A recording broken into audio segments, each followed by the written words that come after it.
నన్ను సంవత్సరం మొత్తం కాచి కాపాడి నాకు ఇంకా రామంతపూర్ కమ్యూనిటీలో నా సేవలను అందించడానికి నాకు ఒక మార్గం చూపించిన దేవాది దేవునికి నేను మొదటిగా కృతజ్ఞతలు తెలుపుకుంటున్నాను. తర్వాత వచ్చిన ఫాదర్స్కి, మరిదాస్ ఫాదర్ గారికి, బాలీ ఫాదర్ గారికి, వారు యొక్క నా తండ్రి ప్లేస్లో ఉండి వారి యొక్క సహాయ సహకారాలు, ప్రేమ, ఆదరాభిమానాలు ఎప్పుడు చూపించి నన్ను ఎప్పుడు ప్రేమతో పలకరించి చిరునవ్వుతో పలకరిస్తూ ఉండేవారు. వారు ఒక్కొక్కసారి కోపం చూపించినా దాని తర్వాత 10 రెట్లు ప్రేమ చూపించేవారు. అలాగే మిగిలిన ఫాదర్స్ అందరూ కూడా ఆరోగ్య ఫాదర్ గారికి, అనిల్ ఫాదర్ గారికి, జ్ఞానం ఫాదర్ గారికి, కిషోర్ ఫాదర్ గారికి నాకు మొదట్లో ఇక్కడికి వచ్చినప్పుడు నాకు కొన్ని విషయాలు తెలియదు, కానీ వారి జీవితం ద్వారా నేను చాలా విషయాలు నేర్చుకున్నాను.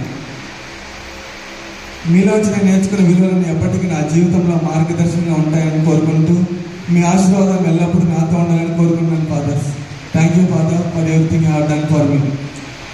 మీరు నాకు చాలా చేశారు ఈ సంవత్సరం మొత్తం. నేను తిరిగి మీకు చేయగలిగింది ఏమైనా ఉందంటే మీరు నాకు ఇచ్చిన కరెక్షన్స్ కానీ, నా తప్పిదాలను సరి చేసుకోమన్న విషయాలు కానీ, నెక్స్ట్ వేరే చోటుకు వెళ్ళినప్పుడు వాటిని ఆచరణలో పెట్టడం మాత్రమే. I promise you fathers what you have taught and corrections I put into practice in my next place. అలాగే ఇక్కడున్న టీచింగ్ స్టాఫ్ అయితే కావచ్చు, నాన్ టీచింగ్ స్టాఫ్ అయితే కావచ్చు, మీరు యొక్క చూపిన సహాయ సహకారాలు కానీ, ఆదరాభిమానాలు కానీ, ఒక థ్యాంక్స్ అనే మాట చాలా చిన్న పదం అయిందనమాట, కానీ అది తప్ప నేను ఇంకేం చెప్పలేను. మీరు యొక్క చేసే ప్రతి పనికి కూడా నా హృదయపూర్వక నమస్కారాలు. ఓకే, మిగిలిన మన పిల్లలు అండ్ మన రీసెంట్గా పరిచయమైన నాంపల్లి పిల్లలు కూడా మీతో గడిపిన ఒక 10-12 months అవుతుంది, 11 నెలలు మాత్రమే. కానీ నాకు ఎలా ఉందంటే సంవత్సరం ఉన్నట్లేదు, నిన్న వచ్చి ఈరోజు వెళ్ళిపోయినట్టు మాత్రం ఉంది. నేను మీతో ఎంజాయ్ చేయాలంటే ఏ మూమెంట్ లేదు. మీరు నాకు ఇచ్చిన సహాయానికి నేను ఎప్పటికీ మర్చిపోలేను.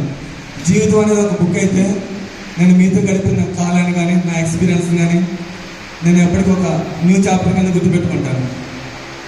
ఓకేనా? ఇంకా మా నాంపల్లి సిస్టర్స్ వచ్చారు, లూది సిస్టర్ కానీ, ప్రసన్న సిస్టర్ కానీ, ఇంకా ఎవరైతే పేర్లు మర్చిపోయి ఉంటానో వారందరికీ కూడా మరొకసారి మనస్ఫూర్తిగా ధన్యవాదాలు తెలుపుకుంటున్నాను. Thank you one and all.